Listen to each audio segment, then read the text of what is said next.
Well, all right then. It's time to fire this guy up for the first time and see if it makes some noise. I'll kind of take a few pictures here as we go along of what the inside of the chassis looks like there. I put the tube sockets back here to just straight 6L6. You know, I was looking those guys over, and I've had a whole bunch of repairs doing tube sockets lately for some odd reason.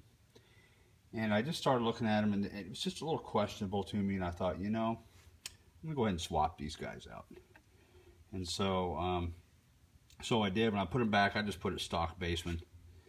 But anyway, I put brand new power tube sockets because, and along with the 470 ohm screen grids there, just, you know, make sure this guy comes on every time you flip the switch. We want it to sound good, no problems. And so that's the way we're going to treat it. All right, so here we go. Power's on. Let's step over here to the variac. Flip it on, and let's bring it up nice and slow. Amps are nice and low. That's good. 60 volts. I don't see any smoke. I think that's a good sign. And let's go ahead and crank it up here a little bit. 90 volts. We got some light here from the really cool gel that I put in there. And okay, let's just crank it on up here to 117 volts, what Fender says.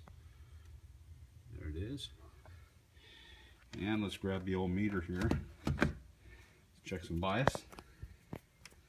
Sorry for my fingers in the way there.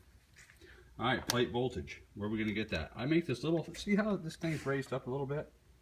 That's for our friendly techs, so they got something to grab onto and bleed it. Let's see, what do we got here for plate voltage?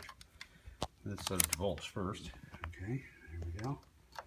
And voila, 427, not too bad. At 117 volts on the variac. Plug this thing directly into the wall, and that number is going to go up. All right, and then I'm going to come over here and right off of this coupling cap here, I'm going to grab a reading. And look at that, 47 milliamps. And this is your bias control right here. And it's actually it's a bias adjustment here. It's not a balance control or any of that business like the later silver faces had. This is the real black face way. It's really the only way to do it. Okay, I'm happy with that. Now let's go over here and let's check the cathodes to see what we got here on some voltage there. Good. And good, I'm happy. Let's go over here to the Marshall side. Sometimes these guys make a little noise when you're hooking up to them. See if I can't not shock myself while I'm doing this and holding the phone. It's kind of running through here.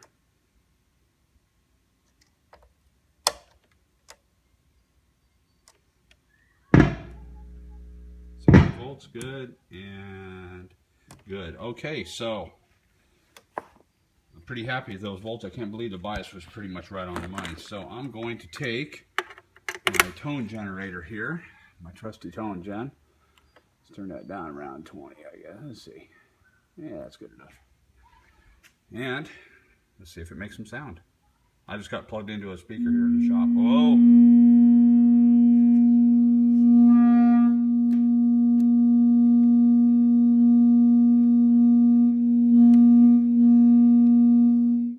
We have noise. Let's see, check the Marshall side here. Oh yeah.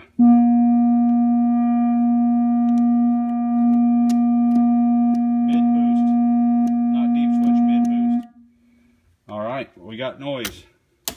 Next video, we plug a guitar into it. We see how she sounds. Got some 2-amp Dr. 6L6s in there, and the tubes in V1, I believe I've got an RCA, and I've got a Raytheon in V2 there, and a couple other US tubes.